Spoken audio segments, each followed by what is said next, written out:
On the 13th of June, 1886, King Ludwig II of Bavaria and his doctor took an evening walk in the grounds of Castle Berg.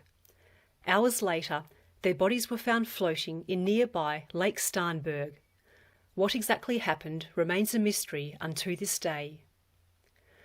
Ludwig was born in 1845, the son of the future King Maximilian II and grandson of King Ludwig I. At the age of 3, Ludwig became crown prince when his grandfather abdicated and his father ascended the throne. As a boy, Ludwig developed a strong sense of superiority. Servants in the royal household were ordered to bow before him, and Ludwig always had to come first before his younger brother Otto when entering a room or building.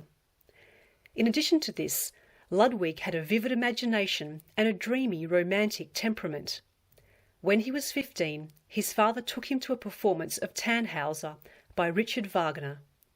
This had a profound effect on the adolescent Ludwig, who revelled in Wagner's demi-world of fabulous beasts, valiant knights, and pagan gods. In 1864, Maximilian died, and Ludwig became King of Bavaria. He was 18 years old, tall and handsome, intelligent and excellent on horseback. His first act as monarch was to send for his hero Wagner. This was no easy task, as Wagner was in Switzerland, hiding from his creditors. Eventually, however, the composer attended Ludwig's court. The young king embraced him and later paid off Wagner's debts and gave him an annual allowance and a fancy house in Munich. Unfortunately, the arrangement did not last. Wagner sent for his pregnant mistress, and Ludwig was displeased and jealous. Further, the Bavarians were scandalized by Wagner's extravagant lifestyle and wanted him gone. Wagner and his mistress returned to Switzerland. Ludwig fell into a deep depression and for a while threatened to abdicate. In 1867, at the age of 21, Ludwig became engaged to his cousin, Duchess Sophie of Bavaria. However, Ludwig postponed the wedding several times before breaking off the engagement altogether. Ludwig, however, was not a cruel person, and his letters to Sophie expressed friendship and affection. He even offered to renew the engagement if Sophie failed to find another husband within the year. Luckily for them both, Sophie did marry in 1868 to a French duke. By this stage, Ludwig had developed a craze for building huge, elaborate castles. There was Linderhof Palace, the only one completed in Ludwig's lifetime. Herrenchiemsee, modelled on the Palace of Versailles, and Neuschwanstein Castle, his crowning achievement. Neuschwanstein took over 20 years to build and covered an estimated 65,000 square feet. Naturally, Wagnerian themes featured in Ludwig's buildings, and scenes from Wagner's operas covered many walls.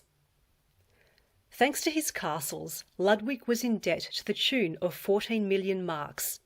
His mental health was also becoming a concern. There was good reason for this. Ludwig's brother, Prince Otto, had already been overtaken by insanity. Sometimes he barked like a dog. At other times he was physically violent. Day and night Otto had to be guarded by keepers. Ludwig was terrified of suffering the same fate. He began to withdraw, refusing to attend public engagements and sacking his personal staff. By 1885, Ludwig was a recluse. The Bavarian government began taking steps to have Ludwig removed from the throne. A team of psychiatric assessors, led by Dr. Bernhard von Gudden, demonstrated that Ludwig was mentally unsound. Prince Luitpold, Ludwig's uncle, was established as regent. Ludwig was detained and placed in Dr. von Gudden's custody. He was then taken to Castle Berg, south of Munich, to rest and recuperate. On the evening of the 13th of June, 1886, Ludwig and von Gudden set off for a walk. The king had been relatively calm, and von Gudden considered he could handle Ludwig alone. When they failed to return by 8 p.m, a search party scoured the grounds. At 11 o'clock, the bodies of both men were found floating in shallow water.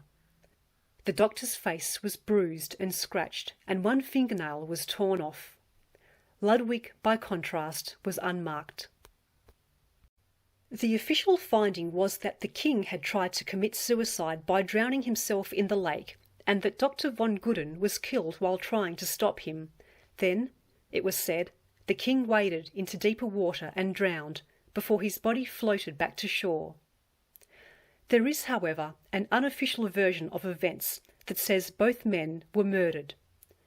A number of witnesses claim to have seen bullet holes in the men's clothing, and all the searchers were sworn to secrecy afterwards. The theory goes that the king was shot while attempting to escape. This is further supported by the fact that no water was found in his lungs, as is usually the case with drowning victims. In a sad postscript to this story, Prince Otto took the throne upon Ludwig's death and reigned for 30 years. However, his mental illness was so severe that in all likelihood Otto never comprehended that he was king. Instead, Prince Luitpold continued as regent. Ironically, the castles that drove Ludwig to financial ruin are now extremely popular tourist attractions today, drawing millions of visitors each year.